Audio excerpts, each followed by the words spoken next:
Val, podemos iniciar a gravação? Já iniciei a gravação, presidente. Obrigada. Então, pessoal, bom dia novamente. Retomando nossa sessão de julgamento de 3 de dezembro de 2020, período da manhã, da primeira turma da terceira Câmara da segunda sessão do CAF. Presentes os conselheiros João Maurício Vital, Wesley Rocha, Kleber Ferreira Nunes Leite, Fernanda Melo Leal, Paulo César Macedo Pessoa, Letícia Lacerda de Castro, Maurício Dauritim do Vale, Sheila Aires Cartachubon. Nós vamos retornar aqui, vamos ao item da pauta 138, Emílio Carlos Zanon, relatoria do Dr. Kleber, tem uma sustentação oral prevista. Deixa eu ver o patrono, qual é o nome? Qual é o item da pauta mesmo? 138. 138. Patrona Alice Greck. Pode convocar, por gentileza, a patrona, Val? Só um minuto, presidente, por favor. Tá.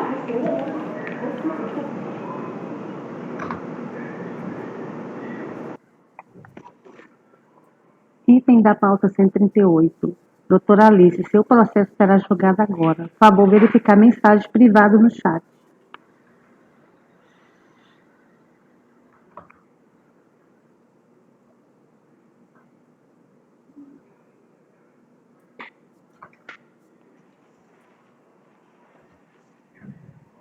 Hoje está bem devagar, né? Doutora Patrícia? Doutora Alice. Doutora Alice? Doutora Alice?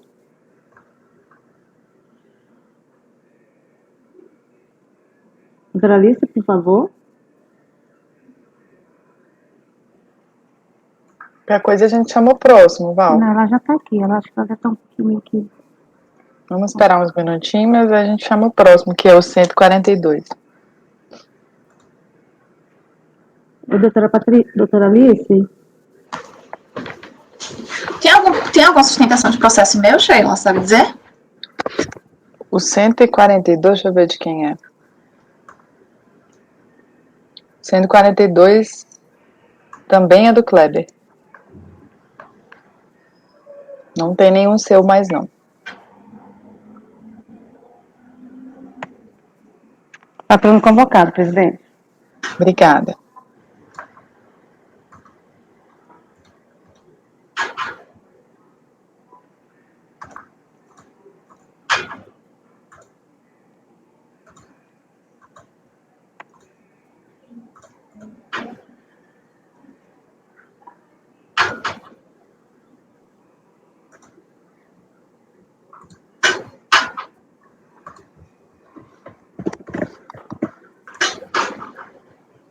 Doutora Alice,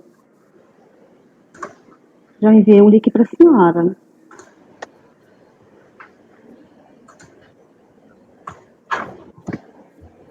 Doutora Alice? O processo tem uma preliminar de conexão, não sei se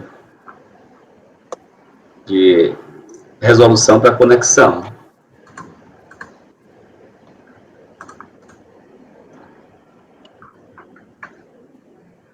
Bom, qualquer coisa a gente vai pro próximo aí.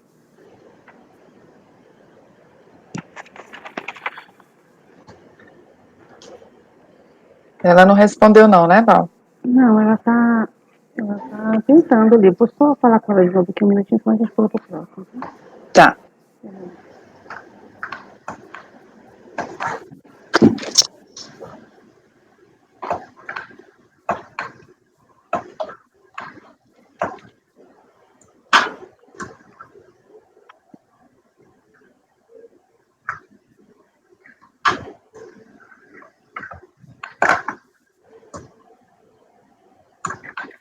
O próximo tem a súmula CARF 29 não foi alterada, não tinha sido alterada, para imputação proporcional dos titulares da conta, que não foram intimados.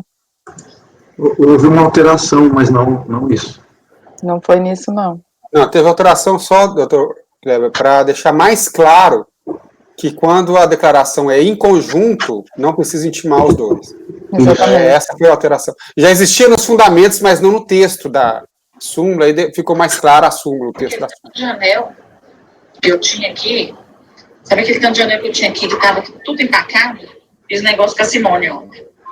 Peguei tudo pra ela, e aí ela vai fazer o meu relicário, vai fazer um pra mim e pra Camila.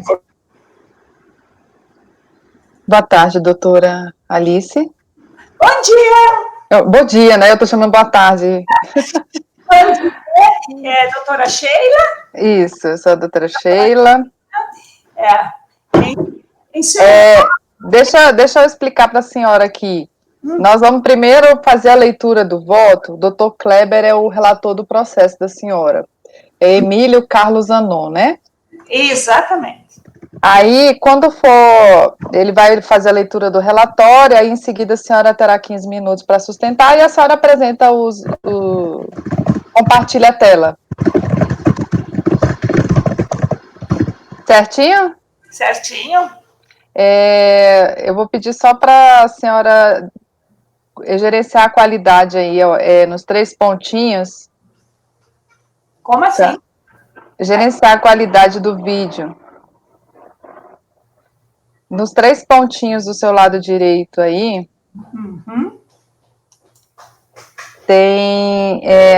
vai abrir um menu, gerenciar a qualidade, coloca em baixa definição. Gerenciar a qualidade. Puxa para baixa definição. Definição, ok. Aí, isso. Pô, ela não quer vir, mas vamos tentar. Isso.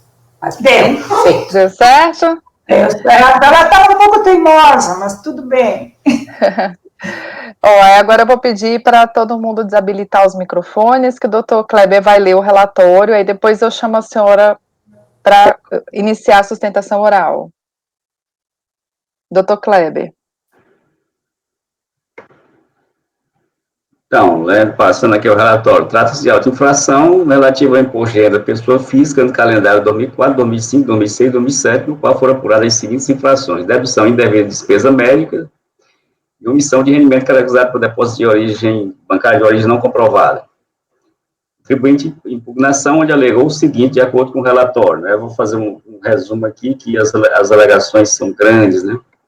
Fiscalização por omissão de rendimentos ao tributar o valor tal. O impugnante explica que é casado pelo regime de comunhão universal de bens com Sandra Bordim Zanon, que ele é dentista exercendo sua profissão regularmente, e que ela é professora exercendo sua profissão junto à escola do município, e que os rendimentos deles são muito maiores do que o dela. Diz que os únicos valores de seu cônjuge que circulavam nas contas correntes bancárias eram os de sua atividade de professora. Assim como os rendimentos de sua esposa são incompatíveis com a movimentação financeira ocorrida, aduz que, embora haja previsão no artigo 42 da lei, o pagamento dos créditos tributários lançado em ambos os autos de infração é de sua única e inteira responsabilidade. O impugnante admite haver tido omissão de rendimentos, entretanto, entende que deve haver a exclusão de parte dos valores apurados para a tributação pelas explanações e justificativas que se seguem. Exclusão dos rendimentos da clínica bancária. Aduz que a sua movimentação financeira, renda declarada, deve ser dedutível da movimentação bancária, porque os cheques recebidos foram, de alguma forma, depositados nas contas correntes para suas devidas compensações. Assim, pede que sejam excluídos os rendimentos da sua clínica dentária inerentes aos livros caixa, no valor total de 380 mil, conforme foram declarados nas suas declarações dos anos calendário 2004, 73 mil, 2005, 103 mil, 2006, 117 mil, 2007, 86 mil. Exclusão do rendimento do cônjuge. Severa que os rendimentos de professora percebidos por seu cônjuge, ainda que em valores bastante inferiores ao seu, participaram da movimentação bancária. Assim, pede que sejam excluídos os rendimentos de sua esposa Sandra Bordim Zanon, no valor de 52 mil, conforme foram declarados na DIPF. Os anos calendários em 2004, 11 mil, 2005, 12 mil, 2006, 16 mil e 2007, 11 mil, cujas cópias se encontram anexas ao processo fiscal. Exclusão das alterações ocorridas. Enfatiza que o patrimônio familiar foi declarado por ele, cabeça do casal, e que, consequentemente, responde pelo patrimônio. Assim, pede que sejam excluídos os valores correspondentes a alienações de veículos ocorridas no período, alienação de veículos, né? Várias alienações que ele coloca, foram informadas na sua DIPF e os valores colocados aqui. Isto tem bocado de certidões fornecidas pelo DETRAN. Exclusão de cheques familiares descontados. Alega que a fiscalização agiu de forma incoerente ao excluir da base tributável parte dos cheques de seus familiares. Patrícia Bordim Zanon, filha, Alceu Luiz Bordim, sogro, e Vitor Hugo Zardo, primo, irmão. E ao não acatar outra parte, sob a alegação de não ter encontrado indício de sua liquidação, diz que a fiscalização já havia reconhecido que os cheques contados dessas mesmas pessoas não representavam rendimentos e que agora desconsidera a continuidade de operações de desconto de cheques que ocorreram pela mesma razão de suprimento de caixa. Aduz que está bastante claro e evidente que tais situações não representam rendimentos, mas sim empréstimos realizados através de desconto de cheques.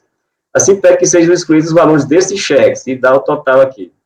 Considera essas exclusões solicitadas, o contribuinte reconhece, consideradas essas exclusões solicitadas, o contribuinte reconhece que restará uma omissão de rendimento de 147 mil, distribuída nos anos calendário de 2004, e diz os valores aí, sobre a qual se propõe o pagamento correspondente de imposto de renda acrescido dos encargos legais.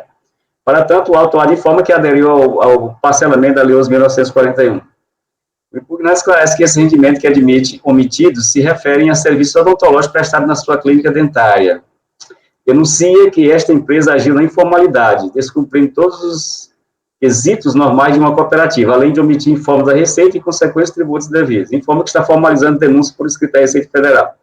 Por entender que os autos de infração lavados contra si e contra seu cônjuge estão atrelados, um ao outro, não podendo ser apartado, o contribuinte pede que sejam julgados em conjunto. E quer que o conteúdo de sua impugnação estenda-se ao processo tal, do auto-infração lavado contra o Sandra Bordim Zanon. A TRJ considerou a impugnação improcedente, mantendo o crédito tributário. Na apresentação do recurso voluntário, são as seguintes alegações. Pede a conexão dos processos, tendo em vista a titularidade dos lançamentos lavados contra o recorrente Emílio Carlos Zanon, formalizado no processo tal, e seu cônjuge Sandra Bordim Zanon, formalizado no processo tal, cabe exclusivamente ao cabeça do casal que é o recorrente. Ao final, reitera as alegações apresentadas na impugnação e requer um cancelamento parcial do débito, uma vez que concorda com o recolhimento dos créditos já demonstrado. Este é o relatório. Ok. Doutora, a senhora tem 15 minutos para fazer a sustentação oral. Pode habilitar o microfone. Excelentíssima senhora presidente, doutora Sheila Aires Cartacho Gomes, senhor vice-presidente Welles Rocha e o nosso relator, doutor Kleber Ferreira Nunes Forte. Inclusive, encaminhei memoriais para todos. É uma honra estar aqui, depois de 4 anos que eu saí do CARF, saí para ser secretário de Fazenda do meu município. Então, há 4 anos que eu não retorno a esse egrégio conselho, que foi uma honra ter trabalhado e muito aprendi neste conselho. E conheço a qualidade de todos os conselheiros. Foi juntado um aditamento à impugnação que o senhor relator não constatou. Tem um aditamento desde 2016, falo bastante tempo, que foi aditado o recurso. O recurso foi aditado por um conhecimento de fatos supervenientes. O doutor Emílio Zanon desconhecia que toda a operação que havia ocorrido lá em Guaporé havia sido tornada ilegal pelo Poder Judiciário. A probabilidade de se aditar o recurso está prevista, inclusive, em lei. Está na Constituição Federal e está em lei. A Lei 9.784, ela prevê o aditamento. Portanto, tanto a Constituição, quanto a lei e quanto a jurisprudência do CARF, sempre permitiram os aditamentos com alegações e com provas. Neste caso concreto, inclusive, nem podemos arguir os princípios da descoberta inevitável, da fonte independente, com os quais eu não concordo, inclusive na decisão da Câmara Superior, o conselheiro Denis Brito acompanha, mas no voto que ele faz em declaração de voto, ele diz que ele também não concorda. Ele só lá, naquele caso concreto, ele estava acolhendo o recurso da Fazenda por outras razões. Mas, neste caso, aqui, nós temos a ilegalidade da quebra de sigilo bancário decretada na Justiça. Essa quebra do sigilo bancário decretada na Justiça, no habeas corpus, requerido por um outro contribuinte. Por quê? Porque essa operação, essa cautelar de busca e apreensão do Ministério Público Federal, ela atingiu praticamente a população inteira de Guaporé, até porque Guaporé é uma cidade pequenininha. Ela atingiu praticamente a população inteira. O que não aconteceu, aqui... Tira essa porcaria. O que não aconteceu... por favor, Raquel. Sim.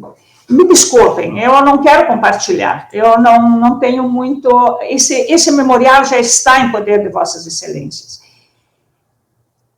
Então, como eu estava dizendo, a cautelar esta atingiu todos os contribuintes de Guaporé. Pessoas físicas, jurídicas. Um deles, César Presoto, interpôs um habeas corpus. E neste habeas corpus houve a decisão tornando nula todas. Se nós analisarmos com acuidade o processo que está em julgamento, os senhores vão perceber que o fisco pediu documentos, notificou o contribuinte por várias vezes, mas em nenhum momento pediu os extratos bancários. Os extratos bancários foram requeridos ao Ministério Público, e o Ministério Público requereu os extratos bancários através da ação cautelar de busca e apreensão. Foi através desta ação, e inclusive nos memoriais que eu distribuí para Vossas Excelências, eu fotografo as partes do processo aonde constam essas provas de que a Fazenda requereu o Ministério Público, o Ministério Público requereu o juiz e lhe foi concedido, e o fiscal, em seu relatório, diz: usei este. Portanto, essas provas, disse o STJ, obviamente, hoje em decisão transitada em julgado, que a ordem concedida de ofício para reconhecer a ilicitude da prova obtida mediante a aludida cautelar, bem como determinar a devolução dos objetos apreendidos na empresa e na residência do ora paciente, e levantar a quebra de sigilo bancário que restou igualmente deferida. A princípio, poderia-se dizer que só atingiu o paciente. Não. A outra empresa, que nada tem a ver com o paciente, absolutamente nada, a Ícaro havia perdido, aí no CARF, havia perdido no processo que excluía ela do Simples Nacional. Ela entrou na Justiça e o TRF4, essa decisão também transitada em julgado, diz o seguinte: quanto às interferências obtidas pelo exame da movimentação bancária dos terceiros envolvidos, ainda que se pudesse argumentar que o fisco pode quebrar o sigilo bancário sem ordem judicial, por força do artigo 6º da Lei Complementar 105 de 2001, o fato é que foi feito através dessa cautelar e, portanto, segue dizendo que aí eram nulos e a Ícaro foi anulado os processos da Ícaro. Os demais processos da Ícaro, que estavam no CARF, passaram a ter a seguinte decisão aí no CARF: havendo decisão judicial transitada e julgado, considerando ilícito o mesmo conjunto probatório, usado pela autoridade fiscal para constituir o crédito tributário, deve ser anulado o lançamento de ofício. E assim, houve aí a própria empresa do paciente, do César Presoto. O César Presoto também recorreu à justiça. A matriz dele era tudo em Guaporé, mas depois ele se transferiu à matriz em São Paulo, e a decisão diz o seguinte: O que se discute em relação à coisa julgada não é o fato propriamente dito. Ou seja, isso é o Tribunal de TRF3, que eu juntei também, junto com o aditamento. O que se discute em relação à coisa julgada não é o fato propriamente dito, ou seja, no juízo criminal não se analisou se ocorrera a sonegação de tributos, contrabando ou descaminho. Por outro lado, a análise recaiu sobre a questão processual anterior, o qual seja a legitimidade do mandado de busca e apreensão determinado pelo juízo competente criminal e as provas deles decorrentes. Assim, a coisa julgada mencionada não se subsume àquele entendimento de que se as esferas cíveis e criminais são independentes, pois a análise recaiu unicamente sobre a regularidade do mandado de busca e apreensão e, repita-se, não sobre a ocorrência do fato e da materialidade do crime. A alegação de que o habeas corpus limitou-se só ao paciente, ele diz que não é, e sim, elas atingem a todos os que foram atingidos naquela operação. Portanto, excelências, nós aqui temos um aditamento que ele deveria ser analisado, o qual alega exatamente que a quebra de sigilo bancário, da forma que o fisco procedeu, e depois ele usou única e exclusivamente esse sigilo bancário. Tanto é verdade que o lançamento ele foi feito pelo artigo 42 da Lei 9.430. Ele foi feito pelo artigo 42, tanto que, se os senhores observarem, está com multa de 75% de acordo com até súmula do CARF. Ele foi feito única e exclusivamente em cima do sigilo bancário. Pois bem, o fiscal poderia ter pedido, o contribuinte podia sim, o contribuinte nem teria se negado, até era o contador que estava dando todas as informações sempre foram dadas. O contribuinte não teria nem se negado a entregar os extratos bancários. O fiscal podia, não o fez. O fiscal podia, ele mesmo, podia. Ele já tinha intimado o contribuinte, etc. Vamos supor que ele tivesse intimado o contribuinte tivesse se negado. Pois aí, então, ele tinha legislação própria, que ele podia requerer os extratos bancários. Também não o fez. Ele simplesmente preferiu continuar atrelado a cautelar de busca e apreensão. E essa cautelar, no seu todo, foi anulada. Essa cautelar deixou de existir. Essa cautelar, para fins tributários, ela não teve nenhum, e nem para fins penais. Essa cautelar acabou não tendo nenhum efeito. E essa cautelar, até porque ela atingiu, sim, uma comunidade inteira. Ela foi, agora nós vamos analisar. Nunca se entendeu direito as razões pelas quais o Ministério Público pediu essa cautelar de busca e apreensão. Não se sabe nem quem seria o destinatário principal. Não se sabe a quem ele queria mesmo apreender algum documento. Nunca se teve a certeza, até porque foi para a cidade, que é é uma cidade extremamente pequena. Para essa cidade antiga, tradicional, com mais de 150 anos e continua com meia dúzia de pessoas, que parece mais uma aldeia, para essa cidade foi um filme de faroeste, porque tinha a Polícia Federal, enfim, eram mais de 50, 60 pessoas envolvidas, muito mais, porque como eles atingiram muitas empresas ao mesmo tempo, eram muitas pessoas. Então, esses documentos que estão com base este auto de infração são totalmente ilegais. Isto é, o único documento utilizado pelo fisco, extrato bancário requerido através da cautelar. A cautelar, a STJ diz que esses extratos bancários não podem prevalecer, são ilegais. Então, não resta nenhuma outra prova ao fisco. E muito menos teria condições de buscar, porque ele podia ter buscado, ele escolheu, optou esta forma. Ele escolheu, o fisco escolheu esta forma da busca da quebra de sigilo bancário. Ele não escolheu pedir ao contribuinte que entregasse, ele não escolheu ele escolheu buscar através. Tanto que ele informa o contribuinte, na notificação número 3, de que, olha, senhor, o seu sigilo bancário foi quebrado. Ele informa o contribuinte.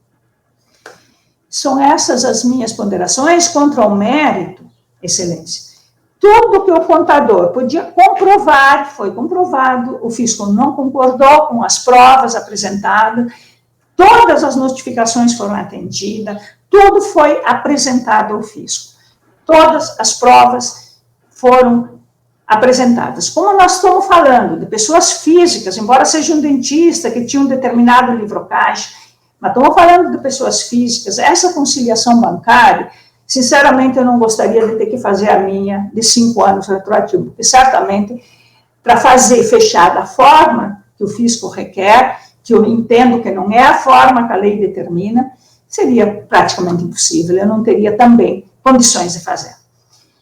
Agradeço muito a atenção dos senhores, espero que seja considerado o aditamento e que seja levado a julgamento para que se constate que houve a utilização de prova ilícita e razão pela qual não pode prevalecer. Ele é nulo porque, de acordo com a teoria dos frutos da árvore envenenada, nós teremos o envenenamento dessa prova porque ela foi anulada. Esse específico, quebra de sigilo bancário ou anulação. Quanto ao pedido de que haja um julgamento com a esposa, Sandra Bordim Zanon, eu não voltei a requerer, embora seria até economia processual, mas para o contribuinte é indiferente, pois são fatos, embora relacionados, eles não são, cada um fazia a sua própria declaração de imposto de renda. Apenas por economia processual até poderiam ser julgados conjuntamente. Era o que eu tinha a manifestar, não querendo tomar mais o tempo de vossas excelências e esperando que haja um julgamento justo para que essas provas sejam, essa quebra de sigilo bancário seja tornada ilegal, conforme o STJ já o fez, e conforme já as outras empresas que recorreram à justiça já ganharam, e, inclusive, ratificado esse posicionamento dentro do próprio CARF, que é o caso da Ícaro, ela já tem vários processos ratificados, porque, como eu falei, a Ícaro foi excluída do Simples Nacional, então ela sofreu vários processos, das contribuições previdenciárias e etc., como vossas excelências têm conhecido. Era o que eu ia manifestar, doutora Sheila. Obrigada, doutora. Obrigada. Eu vou passar a palavra ao doutor Kleber para ele fazer a leitura do voto.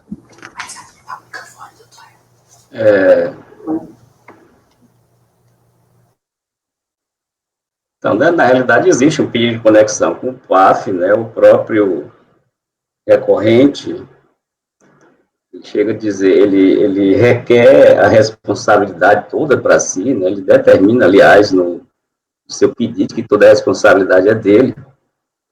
E esse pedido de conexão com o PAF, com o outro processo administrativo, eu particularmente vejo como necessário, né? Pelas características dos dois e uma decisão conjunta, eu acho que vejo como necessário.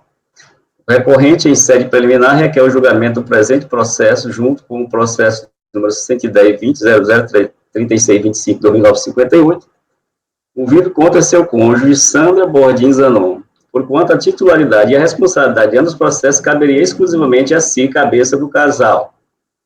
A DRJ procedeu ao julgamento conjunto de ambos os processos, conforme relatório do acórdão de impugnação do processo tal de Sandra, que tem assim, os lançamentos lavados contra impugnante Sandra Bordim Zanon, formalizado no presente processo, e contra o seu cônjuge, Emílio Carlos Zanon, formalizado no processo número tal, tratam das mesmas infrações e, portanto, são conexos.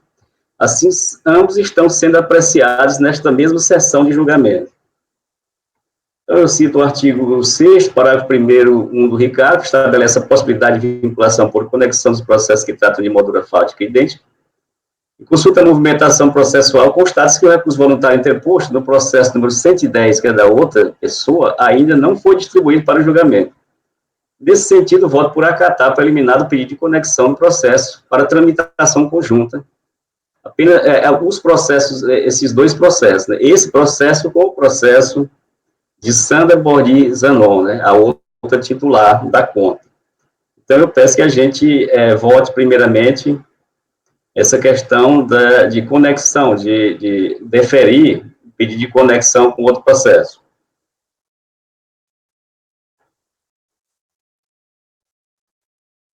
Ok, então a proposta é fazer uma diligência, converter para uma resolução, fazer uma resolução para determinar a conexão dos dois processos, né, do Emílio com o da Sandra, né? Doutor João. Eu acompanho. Doutor Wesley.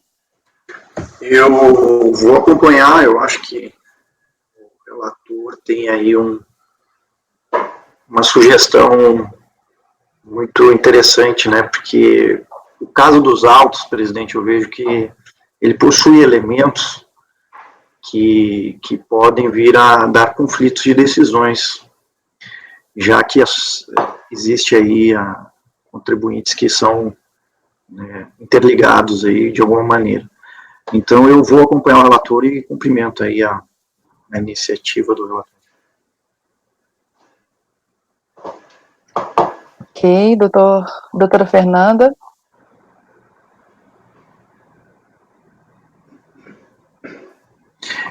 Eu só fiquei com uma dúvida. Ao votar para fazer essa conexão, os processos já vêm distribuídos para o relator? Porque daí já é solicitado para o CARF enviar esses dois processos ao relator, é isso? O relator prevento. Isso, exatamente.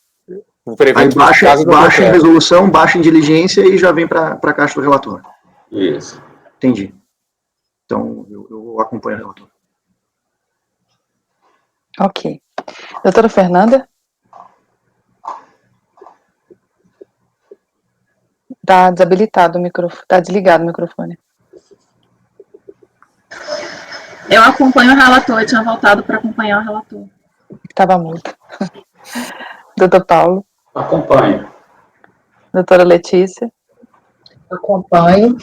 Doutor Maurício? Também acompanho. Eu também acompanho. Então, deixa eu ver como vai ficar. Resolvem os membros do colegiado, por unanimidade de votos, em converter o julgamento em diligência, é isso? Para determinar a vinculação por conexão ao processo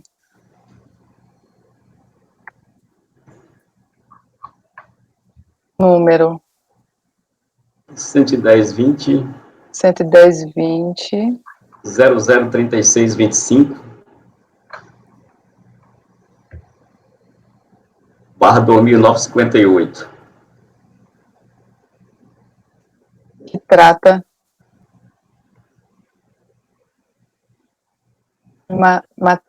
matéria fática idêntica,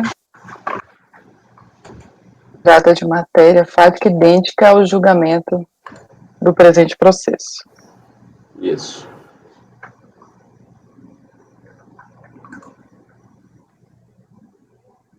Doutor João precisa consignar aqui que ele está prevendo ou ele coloca no... Não, ele só coloca no texto. Ele vai justificar lá no voto dele por que é que ele está solicitando a conexão, inclusive porque ele já é o prevento, que o outro processo ainda não foi distribuído. Isso. Ok. Então, resolve os membros do colegiado, por unanimidade de votos, de converter o julgamento em diligência para determinar a vinculação por conexão ao processo 11.020.003.625/2009-58, que trata de matéria idêntica ao julgamento do matéria fática idêntica ao julgamento do presente processo. Fez sustentação oral a patrona Alice Greck, OAB Rio Grande do Sul, 45.396. Correto, doutora? Correto. Como eu havia falado, realmente, eu só não voltei a requerer, mas tem razão o senhor relator em propor que fossem conexos, porque até a própria parte já havia pedido, mas uma vez que esse foi para julgamento, eu até disse para a parte, bem, tudo bem, vamos julgar um de cada vez, mas concordo, tenho um bom trabalho. Muito Obrigada, doutora, pela contribuição. Obrigada por ter retornado aqui. Cumprimento a doutora Alice aí pelo trabalho que também desenvolveu aí no CARF, que a gente sabe que é super importante esse trabalho para a sociedade aqui. Parabéns aí, doutora Alice. Parabéns, doutora. Quero cumprimentar o nosso presidente, afinal eu ajudei a criar a associação. Parabéns pela tua condução, Wesley, a presidência da Associação dos Conselheiros dos Contribuintes. Eu sei que não é fácil, mas parabéns. É sempre bom, o associativismo sempre ajuda. Somos muito gratos, viu, doutora Alice? Obrigada, doutora. Então, a gente concluir aqui a participação nesse item, ok? Obrigada. Obrigada, senhora. Tchau. Tchau.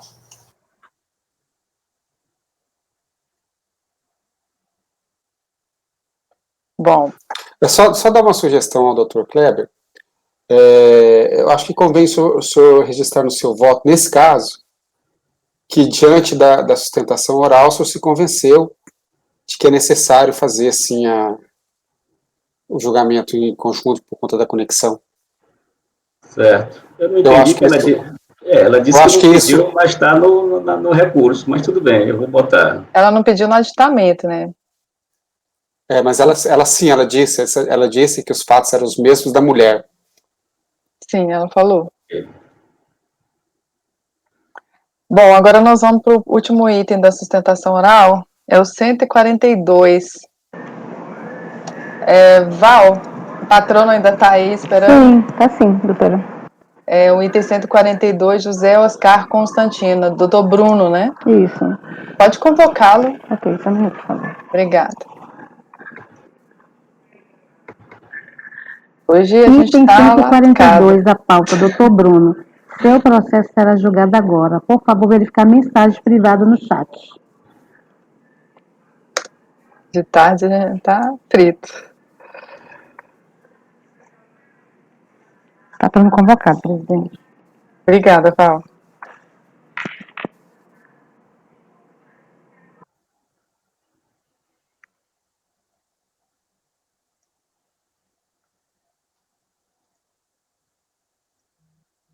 Bom dia, doutor Bruno. Bom dia, senhores. Bom dia. De antemão, desculpe o adiantado da hora, mas a gente está com uma série de sustentações orais para essa manhã. Nós vamos iniciar o julgamento do item 142 da pauta, José Oscar Constantino, de relatoria do Dr. Kleber. Eu vou pedir inicialmente que o senhor gerencie a qualidade do vídeo nesses 3 pontinhos à direita. O segundo item do menu, colocar em baixa definição, a gente não ter problemas de conexão. O Dr. Kleber fará a leitura do relatório. Em seguida, o senhor terá 15 minutos para fazer a sustentação oral e depois o Dr. Kleber vai fazer a leitura do voto, tá? Eu vou pedir que mantenham os microfones desligados durante a leitura do relatório do Dr. Kleber. Com a palavra, Dr. Kleber. Vamos à leitura do relatório. Trata-se de auto-infração relativa ao imposto de renda da pessoa física nos calendários 1999 e 2000, respectivamente, exercício 2000 e 2001. Motivado por omissão de rendimentos caracterizados por valores creditados em conta de depósito ou de investimento mantido em instituição financeira em relação aos quais o contribuinte regularmente intimado não comprovou, mediante documentação idônea, a origem dos recursos utilizados nessas operações. Devidamente certificado, o contribuinte apresentou impugnação que foi considerada improcedente e mantido o crédito tributário no julgamento da DRJ. Conformado, o contribuinte apresentou recurso voluntário alegando o seguinte: preliminarmente, afirma que não é possível a utilização de dados da CPMF para fins de quebra de sigilo bancário baseado na Lei Complementar número 105 de forma retroativa, aplicando-se a Lei 9.311/96. Reafirma o caráter confiscatório da multa aplicada, que viola o inciso 4º do artigo 150 da Constituição Federal. afirma que juntou a documentação necessária para a comprovação da origem dos valores depositados, que os contratos apresentados produzem efeitos contra terceiros por revestirem-se de plena validade, ainda que não registrados em cartório. Afirma que o lançamento é nulo, uma vez que nem todos os cotitulares da conta corrente foram intimados para prestar esclarecimentos e apresentar documentos. Cita súmula CARF número 29. Requer a anulação do lançamento em vista das razões expostas ao relatório. Ok, doutor, o senhor tem 15 minutos para fazer a sustentação oral. Justiça do senhor presidente, nobre relatora, quem estendo o cumprimento aos demais membros do colegiado presentes na sessão de julgamento.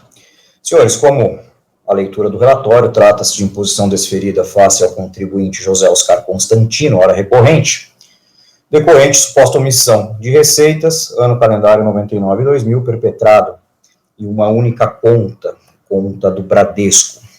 A despeito de toda a documentação apresentada em sede de impugnação, que seria suficiente a rechaçar o lançamento, nos termos regimentais, especialmente em atenção ao artigo 72, de fato, propugna-se pela aplicação da súmula CARF 29, na medida em que a conta Bradesco aludida era capitaneada por 4 cotitulares, dentre os quais o senhor Oscar, não existindo nenhum indicativo de intimação de Glaucinei Câmara, Paulo Roberto Fernandes e Paulo Cunha nos autos do processo, o que enseja, portanto, a nulidade do lançamento.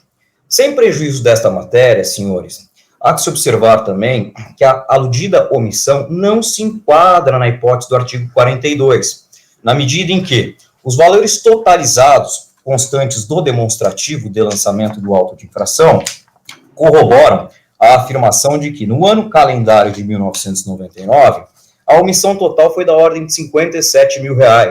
No ano de 2000, R$8 mil, de tal sorte, portanto, que aplicar-se à situação o limite constante no inciso 2º, salvo engano, no parágrafo 2º do artigo 42 da Lei 9.430, não havendo que se falar em omissão. Posto essas considerações, a defesa requer, de fato, seja rechaçado o lançamento. Desde já agradeço a atenção dos senhores e aguardo o voto dos eminentes conselheiros. Obrigada, doutor, pela breve sustentação. Doutor Kleber, com a leitura do voto. Então, vamos à leitura do voto. Desde conhecer das alegações de inconstitucionalidade por força da súmula CARF número 2, quanto à alegação de quebra ilegal de sigilo bancário utilizando de dados da CPMF, eu cito a súmula CARF número 35, que diz: o artigo 11, parágrafo 3º da Lei 9.396, com redação dada pela Lei 10.174/2001, que autoriza o uso de informações da CPMF para a constituição do crédito tributário dos tributos, aplica-se retroativamente. Esse aqui, quanto à questão da intimação, o recorrente suscita no presente recurso o argumento de que não houve a intimação de todos os cotitulares da conta corrente.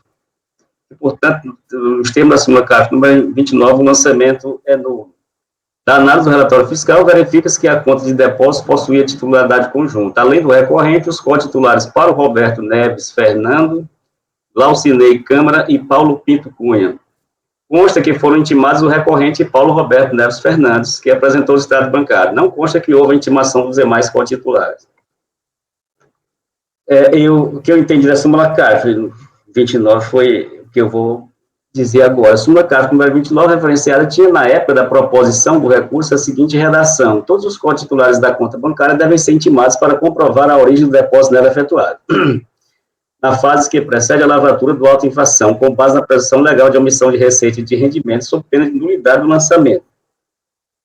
Ocorre que a súmula 29 foi revisada conforme a ata da sessão extraordinária de 3 de novembro de 2018, passando a ter a seguinte redação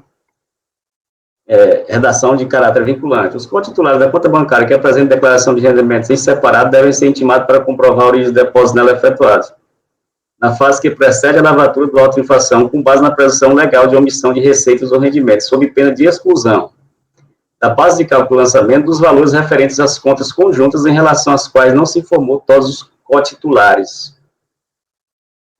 Da análise do relatório fiscal, verifica-se que no presente lançamento o auditor já optou por tributar os rendimentos omitidos, caracterizados por valores depositados na conta de investimento, em sua quarta parte, em função da existência de outros 3 correntistas, que eu cito aqui, Glacinei Câmara, Paulo Pinto, Paulo Roberto Neves Fernandes. Portanto, embora não conste no relatório fiscal a intimação para comprovar a origem dos depósitos efetuados de todos os cotitulares da conta, o lançamento foi feito excluindo da base de cálculo os valores referentes à conta conjunta em relação aos quais não se informou todos os cotitulares. Nesse sentido, eu mantenho o lançamento dessa matéria. Portanto, demais questões suscitadas, eu segui por não ter a apresentação de novos documentos. As análises que eu fiz coincidem com as análises da DRJ, que eu passo a fazer, da análise dos documentos apresentados, né? Crédito no valor de 55 mil, efetuado em 20 de janeiro de 99, alega o contribuinte que esse crédito corresponderia a empréstimo concedido pela empresa montante, corporação limitada, da qual o contribuinte é só, juntamente com Paulo Roberto Neves Fernandes, e alterações. Os recursos da empresa teriam vindo da venda de um apartamento, do condomínio Portal Vitória, conforme instrumento particular. No entanto, houve comprovação da efetiva transferência do recurso do adquirente para a empresa. Ademais, os documentos apresentados, que é o instrumento particular e contrato de mútuo, não tem força perante terceiros em função da falta de registro público. Só um pouquinho, o Kleber, o Paulo está suscitando uma questão de ordem.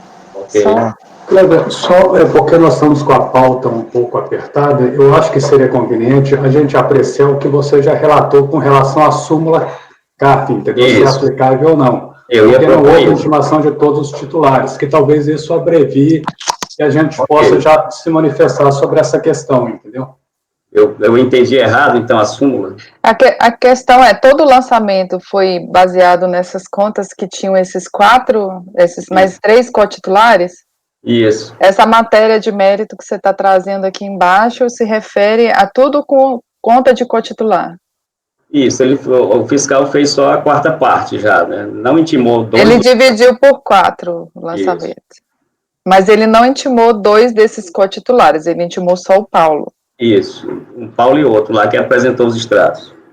Tá. Então houve um cotitular não foi intimado. 2. E a questão é, eles apresentaram declaração de rendimentos em separado. Né? Claro, isso. Né? Que não é marido e mulher, né? Então, assim, estaria dentro do enquadramento da súmula, né? Então, é caso de nulidade? Ao que entendemos, acho que sim. Seria o caso de aplicar a súmula CARF 29 e dar provimento. Não, é o típico caso mesmo isso aí. Não houve intimação de todos para apresentar documentos.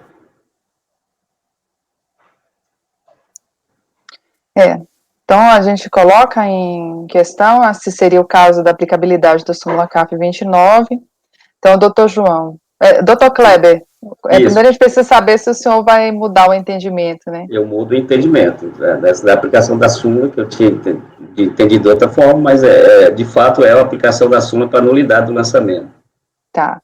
Então, seria conhecer parcialmente do recurso, não conhecendo das alegações de constitucionalidade, tem uma preliminar aqui. Preliminar. E dar provimento ao recurso. Isso. Isso, doutor João. Eu vou voltar já, mas eu só tenho uma dúvida, eu queria que me confirmasse se todas as contas estão na mesma situação. É isso que eu queria saber também. Se todas elas são de cotitular. Não, se todas elas são de cotitular não intimado. Não intimado, exatamente. É só a conta, né? Só uma conta do Bradesco. É só uma conta? Deixa eu ver aqui. É só uma conta, doutor? Só uma conta. Tá, então eu acompanho o relator, então. Doutor Wesley. Eu acompanho, presidente. Doutora Fernanda. Acompanho. Doutor Paulo. Acompanho. Doutora Letícia. Acompanho. Doutor Maurício. Também acompanho. Eu também acompanho e agradeço a intervenção do doutor Paulo.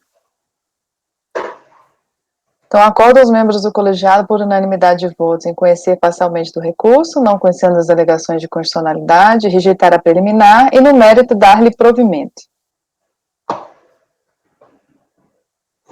Correto? É dar-lhe provimento mesmo, né? Isso. De sustentação oral, o patrono Bruno Chuoi, não sei como é que se escreve aqui, mas Chuoire de Cordeiro, OAB São Paulo, 238-953? Perfeito. Então, doutor, votado o processo. Obrigada pela participação, pela sustentação oral. Obrigado, bom dia. Bom dia.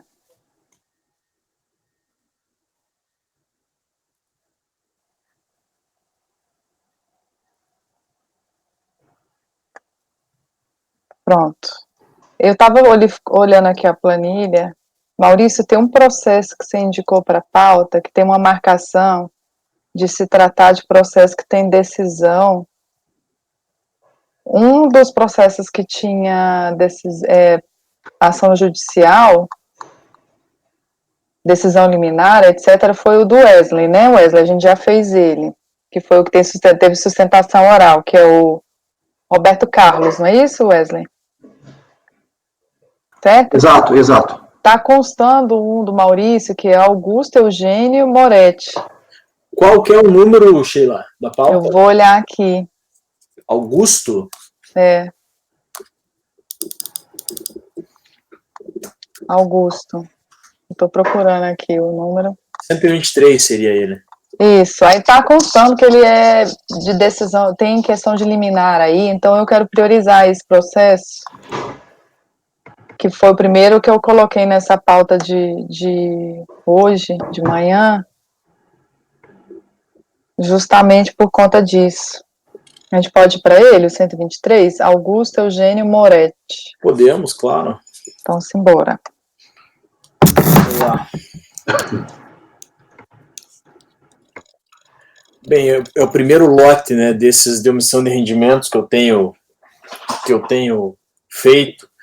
Então, esse aqui é um deles, tá? É um recurso voluntário, folhas 374 a 392, em que o recorrente sustenta em síntese que a fiscalização deixou de considerar a cotitularidade de uma das contas bancárias em que se deram os depósitos examinados, bem como que os titulares não apresentaram DIRF conjunta, o que se comprova pelos documentos juntados aos autos. Sendo assim, houve a inobservância de formalidades legais quando do lançamento ensejando cerceamento, defesa e nulidade, como previsto na súmula CARF 29.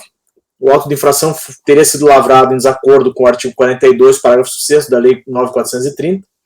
Tudo isso teria decorrido do fato de que o fisco não aprofundou suas investigações através dos poderes conferidos pela Lei Complementar 105 de 2001. Os documentos apresentados em fase recursal, por serem imprescindíveis para o desvio da controvérsia em respeito ao princípio da verdade material, devem ser aceitos e apreciados pelo órgão julgador. A idoneidade da documentação pode ser comprovada, inclusive, por diligências. Ratifica todas as alegações de defesa levantadas lá na impugnação. O procedimento utilizado para o lançamento teria sido inadequado, ocasionando a nulidade. As presunções utilizadas pela fiscalização findaram por criar e tributar fatos geradores com erro de identificação. O valor correto do crédito tributário exigido também acarretaria a nulidade do auto de infração. A prática de ações fiscais baseadas em informações fornecidas por instituições financeiras e administradores de cartões de crédito foi levada ao plenário do Supremo, conforme o RE tal.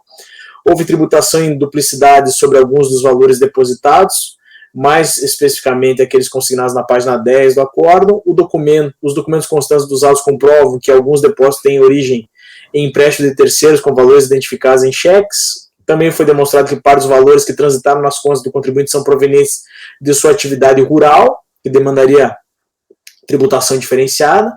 As quantias depositadas por Maria Aparecida Moretti Barcelos Faria, bem como as provenientes dos proventos de aposentadoria da mãe do contribuinte, transitaram pelas contas bancárias sem implicar disponibilidade financeira ao recorrente.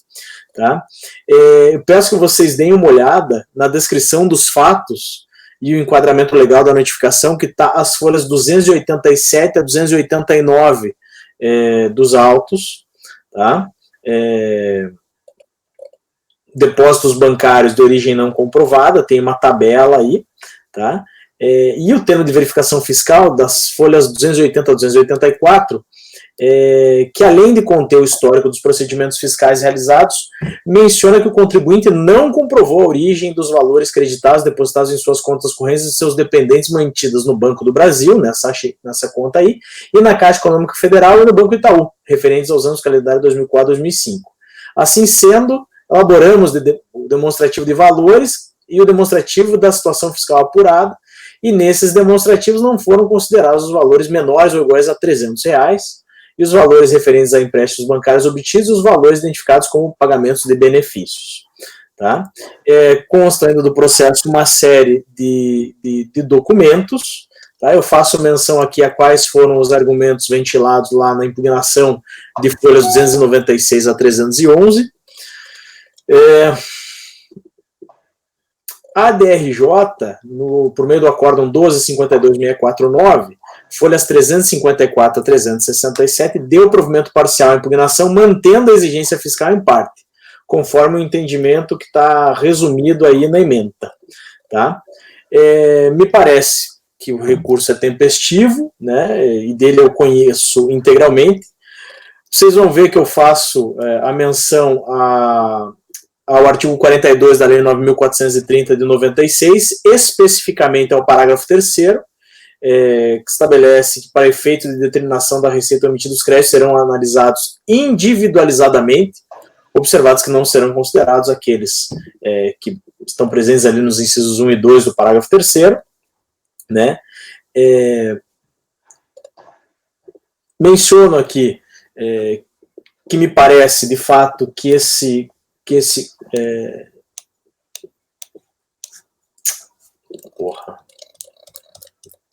abriu tudo aqui, me desculpem, peraí, deixa eu voltar lá.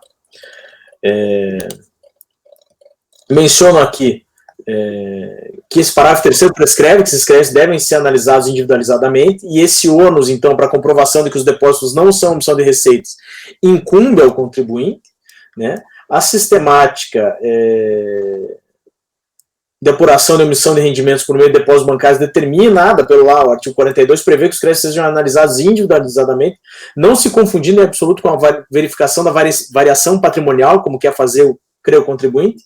Assim, não tem fundamento a utilização genérica de rendimentos declarados. Eu cito ainda a súmula CARF número 26, que é a presunção estabelecida no artigo 42 dispensa o fisco de comprovar o consumo da renda representada pelos depósitos bancários sem origem comprovada, e conforme amplamente disposto na decisão da DRJ, que eu não vou citar aqui para vocês por economia de tempo, o recorrente realmente não comprovou a origem desses recursos, né, não se desincumbindo, portanto, do seu ônus probatório, folhas 361 a 366. Entretanto, ele menciona a possibilidade de aplicação da súmula 29. A súmula CARF 29 menciona que todos os cotitulares da conta bancária devem ser intimados para comprovar a origem dos depósitos nela efetuados na fase que precede a lavratura do auto de infração, com base na presunção legal de omissão de receitas ou rendimentos, sob pena de nulidade do lançamento. E ele faz essa alegação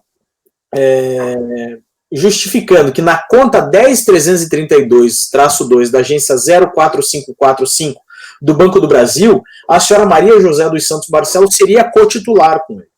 Mas eu coloco aqui, curiosamente, apenas nos extratos apresentados após o julgamento pela DRJ, é que o nome da senhora Maria Barcelos apareceu nos extratos. Menciono lá folhas 402 a 404. Nesses documentos constam como correntista Augusto Barcelos e Maria Barcelos. Observa-se que nos extratos entregues para a fiscalização, omitiu-se o nome da senhora Maria José, constando apenas o nome do senhor Augusto Barcelos, folhas 54 a 98. Eu posso estar equivocado, claro, mas me parece que não há dúvida de que a administração somente poderia ter intimado a senhora Maria José se tivesse, em algum momento da fiscalização, sido cientificada de que ela também era titular da conta.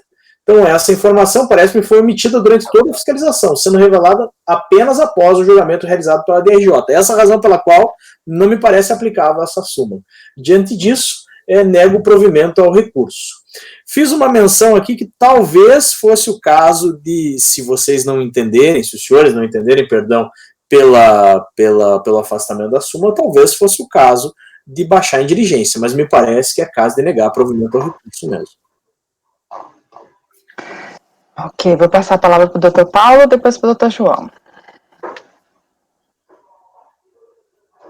Ok. Porque ele tem um documento aqui nas folhas 401, além do extrato, né, indicando que o título, que a conta do Banco do Brasil é conjunta. Não é possível aferir a partir desse extrato desde quando essa conta é conjunta. E como ele apresentou aqueles primeiros extratos contendo só um e depois um outro extrato contendo ambos, não dá para saber se naquela época é conjunta. Por aí, por insuficiência de prova, eu aceitaria. Se ele tivesse me provando agora que era conjunto naquela época, eu entenderia que era súmula CAF, porque essa súmula foi uma construção jurisprudencial, entendeu? No início da aplicação dessa norma, a fiscalização não entendia que era obrigada a intimar os dois titulares. Entendia, e era razoável entender que não era obrigado, porque as contas bancárias, normalmente, de pessoas físicas, são contas conjuntas solidárias.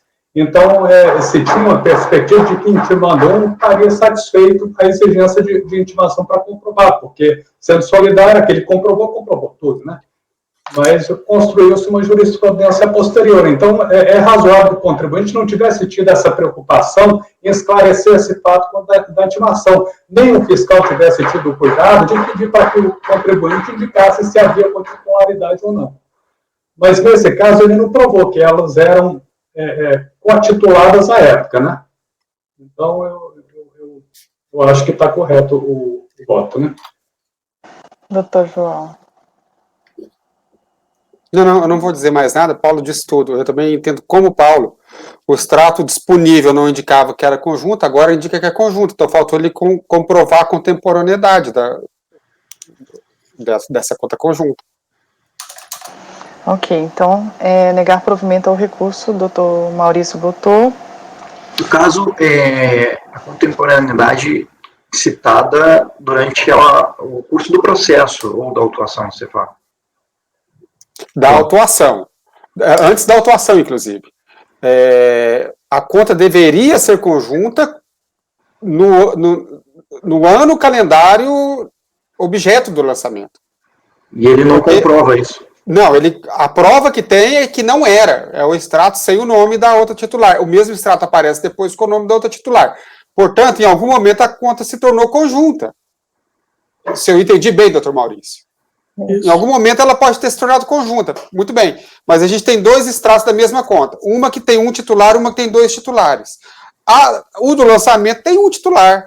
Depois aparece o outro com dois titulares. Provavelmente, concordo com o Paulo, se tornou conjunta, mas aí depois dos fatos. Mas não seria durante o ano calendário? Foi durante, Paulo, o ano calendário fiscalizado? Não dá para saber. Não dá para saber. Ele apresentou um novo extrato que, na hora que o banco emite esse novo extrato, os dados cadastrais são seus atuais, entendeu? É verdade. Exatamente. Eu vou abrir divergência para baixar em diligência e verificar essa questão. Tá. Então, doutor João, você votou, não? Não. Eu acompanho o relator. Tá. Então, o João com o relator, doutor Wesley. Eu vou abrir divergência para constatar os fatos de conta conjunta ou não durante o ano calendário, já que tem duas informações possíveis, né, de serem avaliadas e analisadas. Teria, então, aqui a possibilidade de entender que, na época do lançamento, não teria a informação da conta conjunta, obviamente, não teria como fazer esse cotejo. O contribuinte, em sua defesa, o que é mais certo e justo do meu ponto de vista, senão não teríamos fase de impugnação, né, se ele é o direito dele de trazer o cotejo analítico para confrontar o auto de infração. Se não permitiríamos isso, nós estaríamos aí num processo inquisitório, sem possibilidade de defesa alguma, e provar os fatos reais que podem acontecer no âmbito do processo administrativo fiscal. Então, eu vou ficar com a possibilidade de abrir diligência, não dar provimento do recurso, mas abrir diligência e verificar a situação fática concreta dos autos. Ok. Doutor Kleber. Acompanho o relator. Doutora Fernanda. Integralmente relator.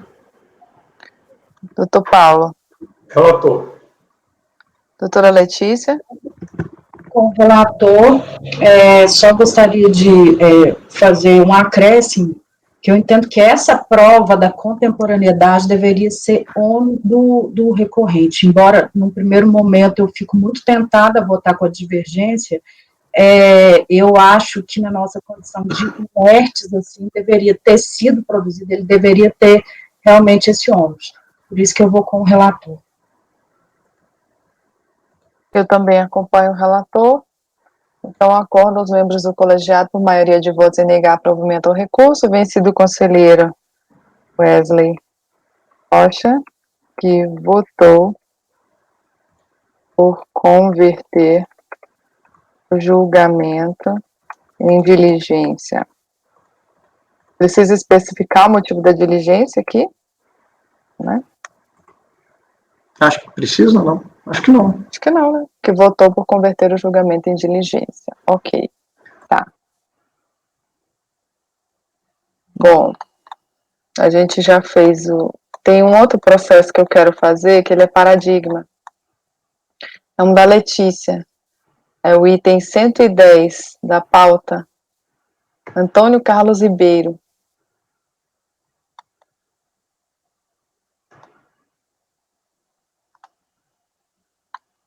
É de ontem de tarde. É um processo simples. Eu posso começar, presidente? Sim, sim. Questão de imposto de renda. Eu indiquei no meu relatório o que o lançamento fala de fatos geradores, né? A dedução indevida de despesas com instrução, dedução indevida com dependentes, pensão alimentícia, omissão de rendimentos, porque foi verificado que ele teria recebido esse valor da Câmara de Dirigentes Lojistas de João Pessoa. Bom, houve diligências nesse processo. Eu tenho um acórdão, uma impugnação que foi apresentada, porque realmente, assim, ele está bem tranquilo, no seguinte sentido, no curso do procedimento fiscal, o próprio recorrente foi pagando o imposto que se considerou devido. Então, após ciência do despacho, o recorrente apresentou manifestação de folhas 6871, apresentada impugnação, o acórdão recorrido considerou que, quanto aos limites da lide, folhas 94, ficou no final, para ser julgada pelo DRJ, dedução de dependentes concernente a uma neta, glosa de dedução com despesa de instrução declaradas como pagas em relação a essa neta, e glosa de dedução a título de pensão alimentícia, do valor de 6.600. Então, o que aconteceu até chegar aqui? Ele fez o pagamento em relação à neta.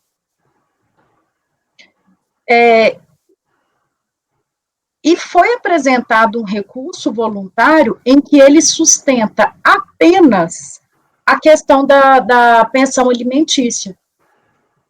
Ele alega que, sobre a pensão alimentícia, aduz que essa foi provada à Receita Federal desde 1981, uma vez que fez juntar a certidão judicial em documento original e não mais tem esse documento, que naquele ano, quando a própria Receita Federal confirmou a dedução da pensão alimentícia, é como se não houvesse uma sentença transitada em julgado.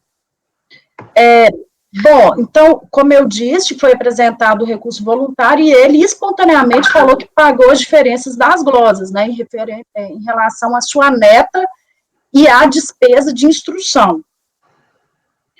E aí o meu voto é o seguinte: eu fiz o recorte do que nós vamos julgar, que é unicamente na glosa da despesa com pensão alimentícia. Ele falou que foi apresentada à Receita Federal a prova sobre o pagamento da pensão alimentícia por oportunidade de defesa atinente à ANFLD de 81, obtendo decisão administrativa favorável às folhas, anexada às folhas 31 e 32. Justifica que não possui cópia da sentença, tendo apresentado o documento original naquela ocasião, argumento reiterado no presente recurso. No entanto, na linha do acórdão recorrido, referida decisão administrativa possui efeitos restritos ao período da apuração objeto daquela análise, qual seja, o ano calendário de 81.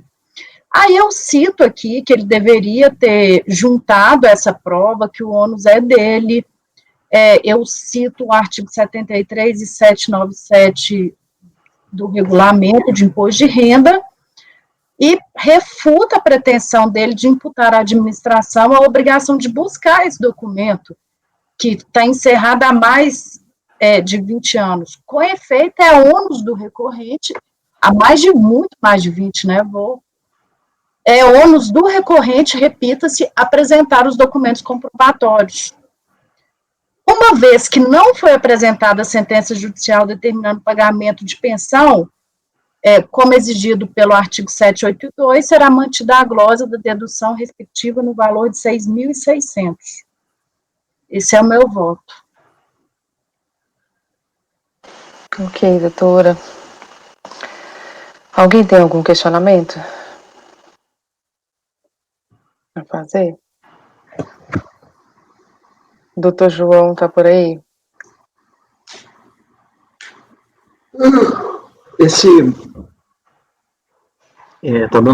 Tá negando, né, Letícia? Está negando o provimento. Avaliado as glosas ali, eu acho que o relator geralmente tem mais propriedade que avalia, né, um a um ali as questões. A questão foi muito simples, porque ele foi pagando. O João voltou. Tá fazendo um time aqui até o João voltar. O João voltou. João, você escutou a volta? Não, eu não escutei o voto. Diga, doutora Letícia. De todas as glosas, ele foi pagando. Então, despesa com instrução, ele tinha colocado a neta como dependente, e aí ficou só uma pensão alimentícia de 6.600 com a ex-esposa, que ele fala que no ano de 81 apresentou para a Receita Federal uma sentença falando que era devida a pensão e tal, então ele pede a exclusão dessa glosa, falando que a fiscalização deveria ter buscado essa prova. Ele falou que não tem mais cópia dessa sentença e tal. Então, tem sentença, João. Certo, só está negando o provimento. Isso. Acompanho. É pensão sem a sentença. Sim, não tem a sentença, não tem um documento. Perfeito. A prova é dele, concordo com a senhora. Doutor Wesley. Eu acompanho a relatora. Nossa. Doutor Kleber. Acompanho.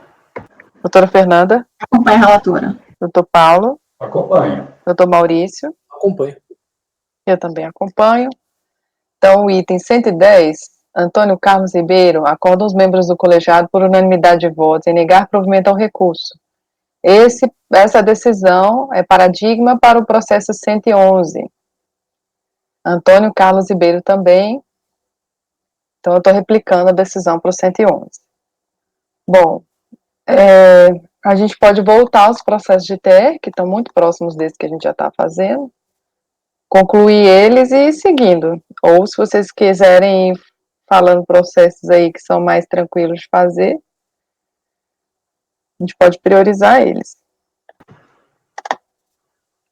Eu teria... Esses de TR são tranquilos, Wesley? 102 e 103. CNI, 104. Esse CNI aqui é muito simples, 102. Então, bora para 102. 102 tinha, ela não alegou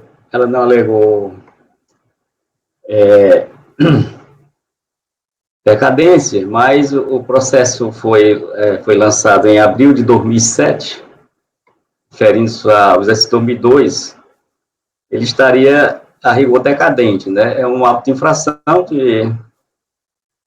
do ITR que questiona apenas deixa eu ver aqui. Mas eu parti para a área de reserva legal e preservação permanente, que ela não apresentou o ATA, né? Para o exercício 2002, mas apresentou o de 2003, que eu boto até aqui um ATA de 2003, né? Então, da análise do voto acima, verifica-se que no julgamento da impugnação, a DRJ manteve a glosa da APP por não ter a contribuinte apresentado o ADA no ano relativo ao exercício. No entanto, a jurisprudência do CAF tem admitido que a apresentação do ADA da ação fiscal, mesmo que posterior ao exercício se refere ao tributo, supera a exigência para a comprovação da APP, conforme julgado da Câmara Superior. Portanto, como houve a apresentação do ADA em 5 de 2 de 2003, folha 73, antes do início da ação fiscal, 21 de 5 de 2007, esse que é referente ao exercício posterior do lançamento, o qual consta declarada a área de preservação permanente, a mesma deverá ser declarada isenta da tributação do ITR. Diante do exposto, eu voto para dar provimento ao recurso. Acompanho. Eu fiquei na dúvida, doutor Kleber, se isso é decadência ou se Porque você falou de decadência. Ela não tem por esse lado. A ação fiscal foi em 21/5/2007. De 2002, que é de janeiro de 2002, né? O fato gerador é o exercício 2002. Então, 1/1/2002. Não tem decadência. Não tem decadência, né? É porque o senhor mencionou, mas aí depois eu fiquei confusa. Não Ele tem questionou decadência. a decadência? Oi? Não, questionou não. Tá. Então não tem decadência, é isso, né? O senhor está dando provimento porque o ADA foi entregue antes do início da ação fiscal. Isso. Tá, só isso. Doutor João? Eu já acompanhei. Caso de súmula, pode resumir, como disse o doutor Sim. Paulo ali, só dizer, é a súmula tal. Mas esse aqui não tem súmula, né? Não é súmula não, é jurisprudência, né, do caso. Nesse caso é jurisprudência, que é o ADA antes da ação fiscal. Isso. Tá, doutor Wesley. Eu acompanho o relator. Doutora Fernanda. Acompanha o relator. Doutor Paulo. Acompanho. Doutora Letícia. Acompanho. Doutor Maurício. Também acompanho. Eu também acompanho. Então, item 102, ENI, acorda os membros do colegiado por unanimidade de votos em dar provimento ao recurso. 103. Nova Floresta.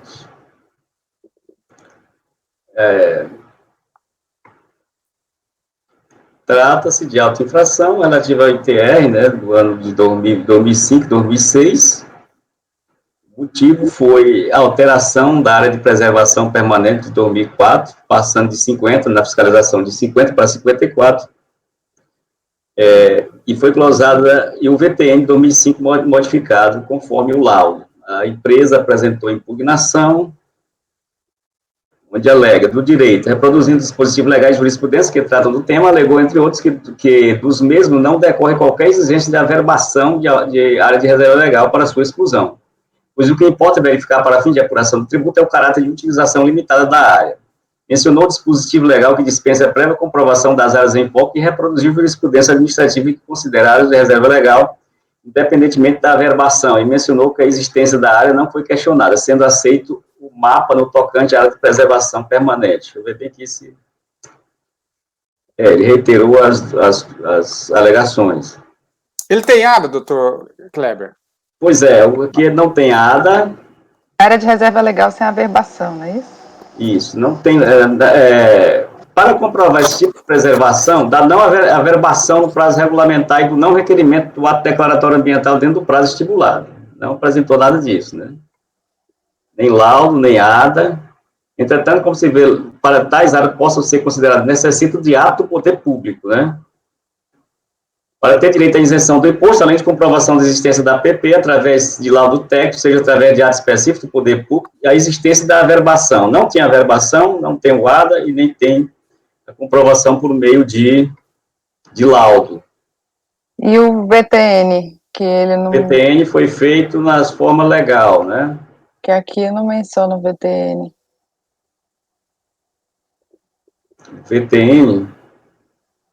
No início do seu voto, você falou que ele não alterou o VTN, só a área. Não, o VTN foi o aceito pela fiscalização da apresentação de um laudo. Então não foi levantado o VTN. Não foi levantado. Ok, então é negar provimento ao recurso. É negar provimento. Ok, nós estamos resumindo seu voto aqui. Isso. Doutor João. É área de reserva legal sem averbação. Acompanho. Doutor Wesley. Sem averbação não tem nem a matrícula também, né?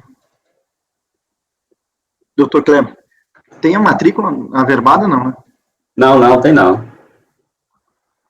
Não houve averbação da área de reserva legal. Nem documento que possa... Ele alega que é desnecessária a averbação. Ele está alegando que não precisa. Ok, eu vou acompanhar o relator. Doutora Fernanda. Relator. Doutor Paulo. Relator. Doutora Letícia. Relator. Doutor Maurício. Quem acompanha o relator? Também acompanha. Então, item 103, renova a floresta, acorda os membros do colegiado por unanimidade de votos em negar provimento ao recurso. Próximo item, Rosa Margarete. Esse voltou da diligência, né? Esse voltou de uma diligência e É aquela história, todos aqui já sabem qual é o problema, né? Eu vou dizer qual foi o resultado da diligência. Nós pedimos que fosse anexado o pagamento, que ela comprovasse o pagamento antecipado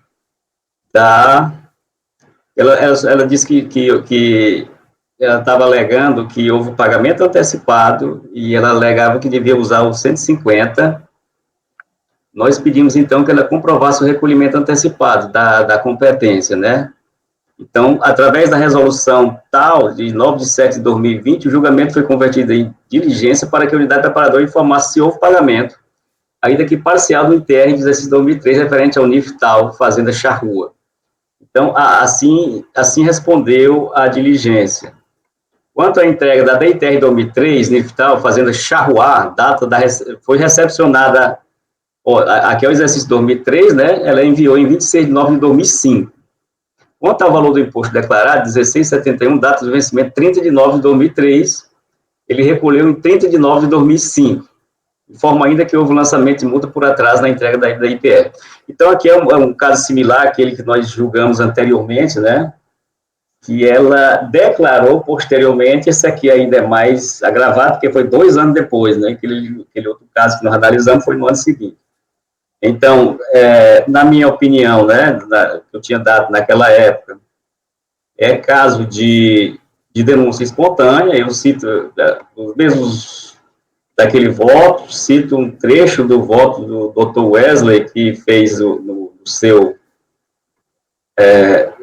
na sua declaração de voto. Assim, tendo em vista que o fato gerador do ITR ocorre do dia 1º de cada ano, e considerando que a interessada somente tomou conhecimento do auto da infração do litígio em 21 de janeiro de 2008, portanto, após o primeiro dia do mês de janeiro de 2008, faça as disposições constantes no parágrafo 4º, eu creio que houve estava decaído, não podia ter sido lançado. Dessa forma, acata-se a prejudicado de mérito e reconhece a decadência do crédito tributário expresso da notificação do lançamento. Aquele caso, doutor João, que há atraso na entrega da declaração, atraso no pagamento, que a gente entende que a decadência não se aplicaria. Lembra, doutor João, que houve empate? Então, o relator está votando por dar provimento ao recurso e reconhecer a decadência.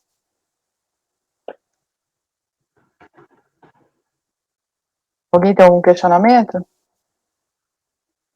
Doutor João. Eu abro divergência porque eu entendo que a declaração e pagamentos intempestivos não são hábeis a atrair a regra dos 150.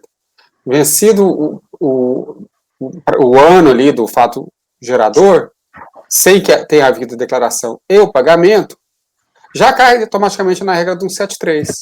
Inclusive, eu conversei sobre esse caso com a Maria Helena e ela também é da nossa opinião, viu, João? Esse caso, o caso que a gente julgou, se não me engano, já está na Câmara Superior. Já. Eu acho que já está. Bom, doutor Wesley. Eu acho que eu não vou me alongar, presidente. A gente já debateu um bocado da outra vez, então já fiz a declaração de voto aí. Nós tivemos até a notícia já amplamente divulgada aí nos canais de jurídicos, né?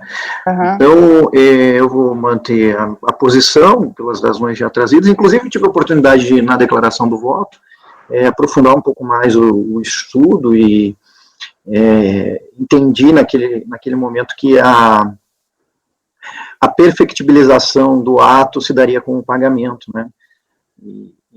Enfim, eu vou acompanhar o relator aí. Ok. Doutora Fernanda. Para resumir o fato e para eu ter certeza do entendimento, o que o João está falando é que ele entende que não deve valer a prescrição e não deve ser aplicado 150 porque ela pagou intempestivo, quer dizer, minto, depois de ter iniciado o procedimento fiscal, é isso? Não. Ela é porque o pagamento, nesse caso, pagamento e declaração, mas o que interessa aqui é o pagamento, ele aconteceu depois do ano do fato gerador.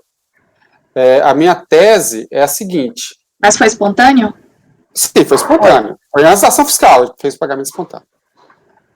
E esse pagamento intempestivo, fora do prazo do vencimento do tributo, não é hábil a atrair a regra de 150. Essa é a minha tese. Porque, do contrário, ele poderia pagar na véspera de completar 5 anos, e aí, a rigor, o fisco teria um dia, por exemplo, para poder fazer o lançamento.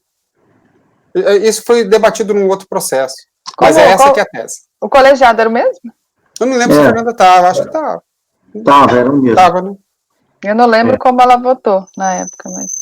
Eu lembro como eu votei, eu sei, mas independentemente de como eu votei, agora cada dia a gente aprende coisas novas, a gente discute coisas novas e a gente lê coisas novas. Se precisar, eu posso explicar a declaração também do voto. Eu entendi um pouco, eu entendi o racional, eu só estava querendo entender,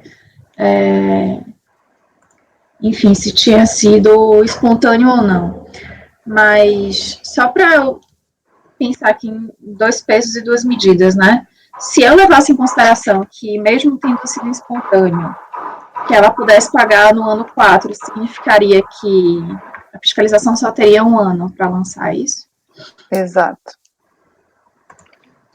Se pagar faltando espontâneo. A fiscalização pelos cadastros do contribuinte poderia lançar desde o dia seguinte ao fato gerador, entendeu? Isso. Mas foi espontâneo, não teve início de fiscalização, né? Não. Então eu vou com o relator. Doutor Paulo. Com o relator. Doutora Letícia. Eu vou com o relator, diante do princípio da legalidade, que não fala acerca de pagamento antes ou depois, tempestivo ou intempestivo, fala em pagamento antecipado. O que ocorreu. Ok. Doutor Maurício. Com o relator também. Eu vou com a divergência. Enquanto a senhora redige, só esclarecendo, não está na legislação não, doutora Letícia. Nesse caso aí, a gente está falando do que é o ato de homologação. Que o 150 trata de homologação. O que eu digo a minha tese, respeitando a posição contrária, enquanto a senhora redige, doutora Sheila, não teria como fazer a homologação se o pagamento e a declaração não foram apresentados, não aconteceram no tempo legal. Se não tem como fazer a homologação, cai na regra do 173. Mas não é porque a legislação exige que o pagamento seja... Não é porque a legislação diga que o pagamento atrai a regra de 150, não. Essa foi também uma construção. Ok. Talvez não foi empate. Já estava até preparado aqui.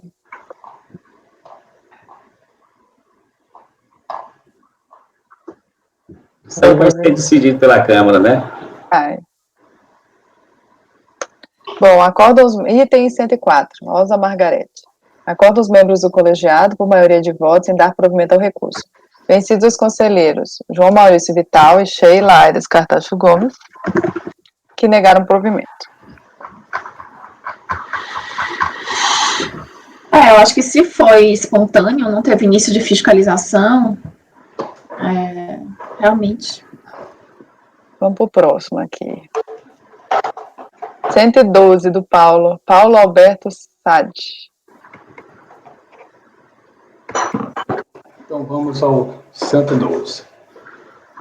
Bom, um lançamento de IRPF, uma missão de rendimento, e esses rendimentos foram classificados como qualificados como prolabore. Impugnado parcialmente o lançamento, o acorde de piso manteve a exigência. Eu transcrevo a emenda.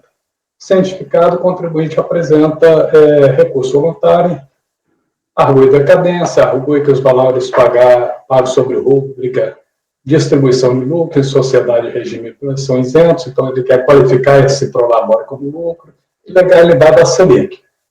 Bom, relevante isso que eu vou falar, o julgamento foi convertido. O voto não está aqui. Cola aí para nós. Para mim, principalmente.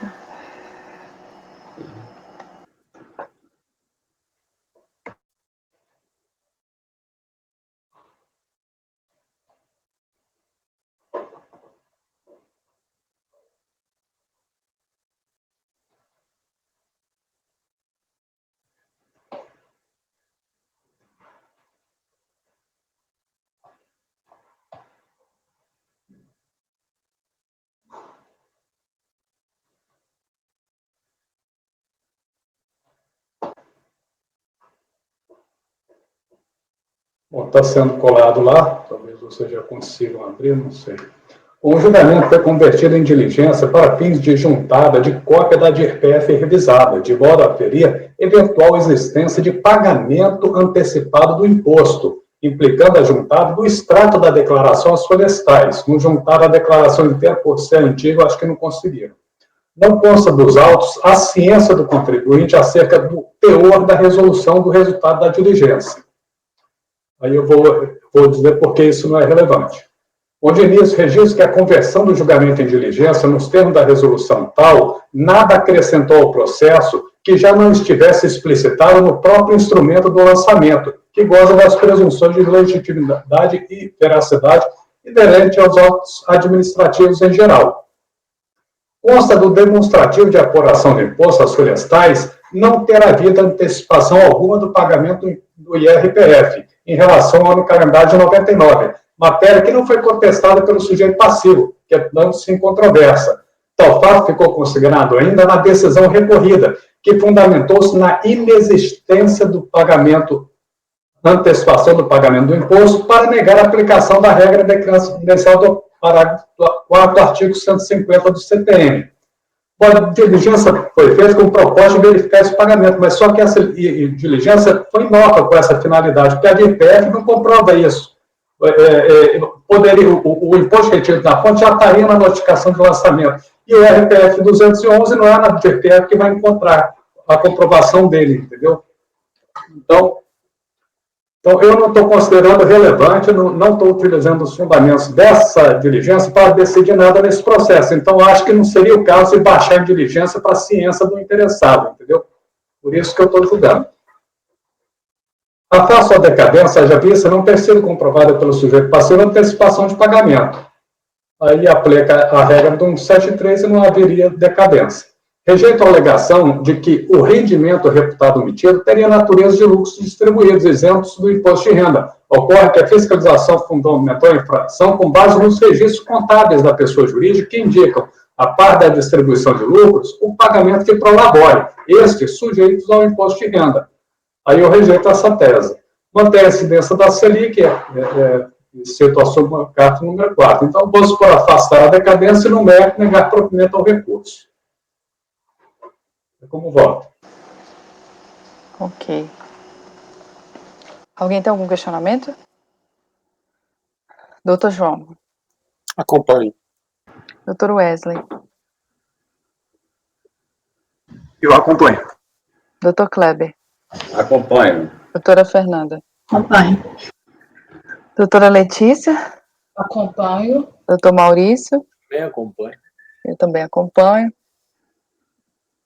Então, item 112, acordam os membros do colegiado, por unanimidade de votos, em afastar a decadência, no mérito negar provimento ao recurso. Próximo item, 113, Alan Francisco, do Dr. Maurício. Maravilha, esse aqui é bem rapidinho, é um caso de dedução de despesa médica. É o recurso voluntário do Alan, né, doutora Cheiso? Isso. Então, o recurso voluntário está folhas 34 a 41, e ele sustenta o seguinte, que os documentos comprobatórios dos gastos com despesas médicas estão de acordo com a legislação do imposto de renda, incluindo a indicação do nome, CPF ou CNPJ, não procede a alegação de que o recorrente tem plano de saúde, mesmo assim efetuou despesas médicas, e a multa tem caráter de confisco. Tá? Juntou documentos, aí a descrição dos fatos estão aí, e o enquadramento legal da notificação estão as folhas 9 a 12, tá? Peço que vocês, se possível, deem uma olhadinha na tabela. Tá? Ele apresentou impugnação, folhas 2 a 77, levantando os mesmos argumentos do recurso voluntário, né? Depois ele veio a mencionar, recurso voluntário.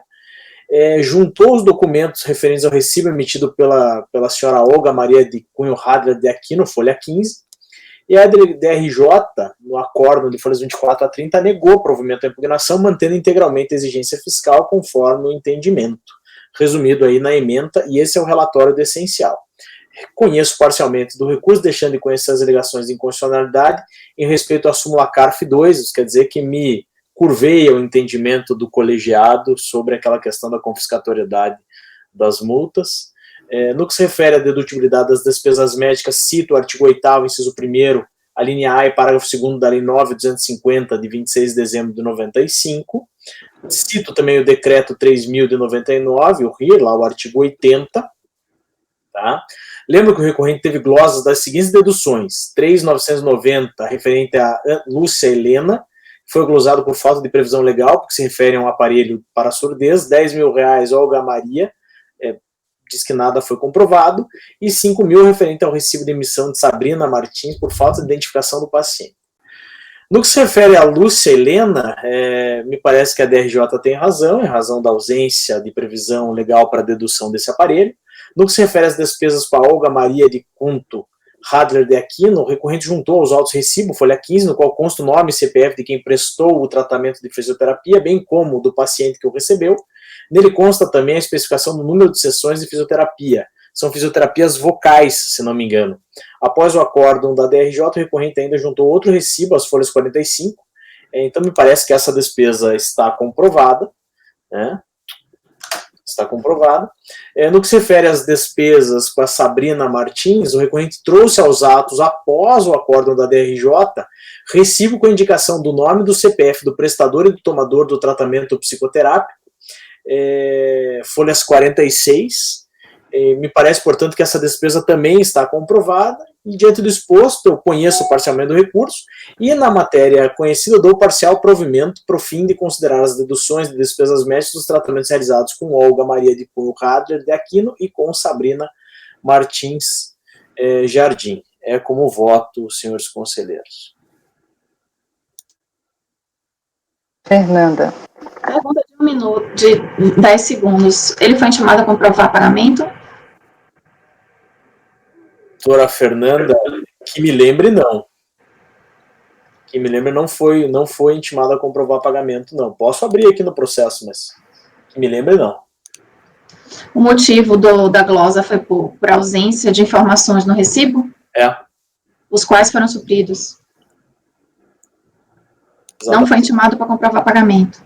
Que eu me lembre, não. O processo é curto, 63 páginas, vou correr os olhos aqui. Mas que me aqui lembre... no voto, ele colocou aqui, ó, 3.900 referente à Lúcia Helena. Foi glosado por falta de previsão legal, pois refere-se a aparelho para surdez.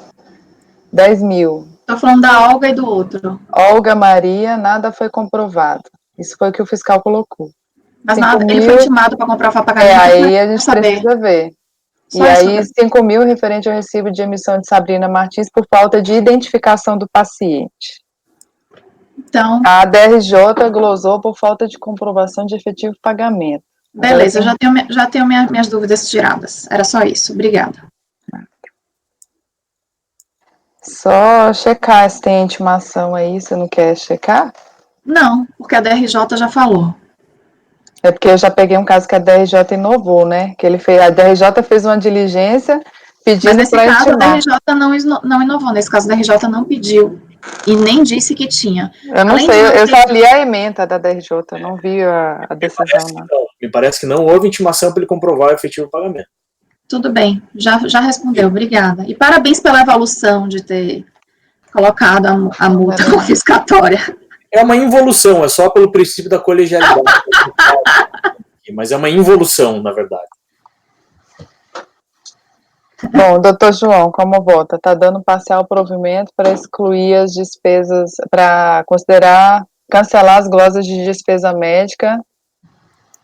É certo, ele não foi intimado, pelo que a senhora viu aí, né? A comprovar. Não, eu não vi, eu só... O relator falou, né? O relator... Que não foi intimado. Portanto, eu acompanho. Meu voto é sempre igual à doutora Fernanda nesses casos. Isso. Doutor Wesley. É parcial ou total? Parcial. É só a Olga e Sabrina. Vou acompanhar. Doutor Kleber. Acompanho. Doutora Fernanda. Acompanho.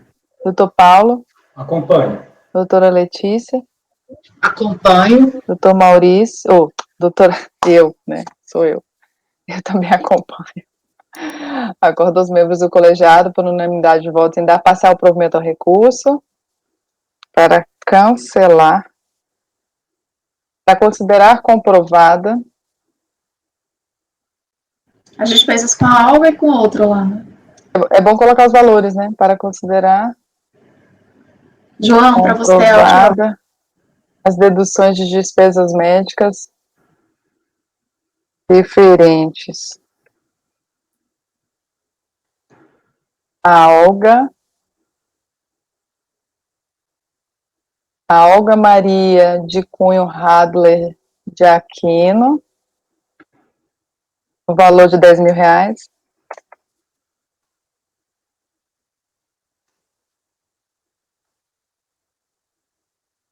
E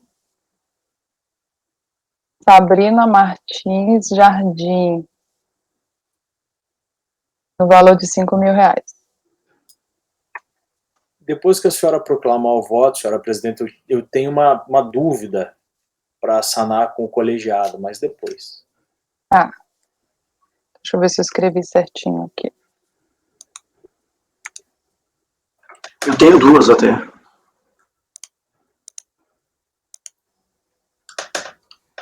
Bom, então acordo os membros do colegiado por unanimidade de votos em dar parcial provimento ao recurso para considerar comprovadas as deduções de despesas médicas referentes a Olga Maria de Cunho Radler de Aquino, no valor de R$10.000, e Sabrina Martins Jardim, no valor de R$5.000. Ok. Proclamado. E a gente vai encerrar a gravação. Você quer tirar dúvida com a gravação? Não, vamos encerrar então. Pode ser? Pode, claro. Eu vou interromper a gravação, Val.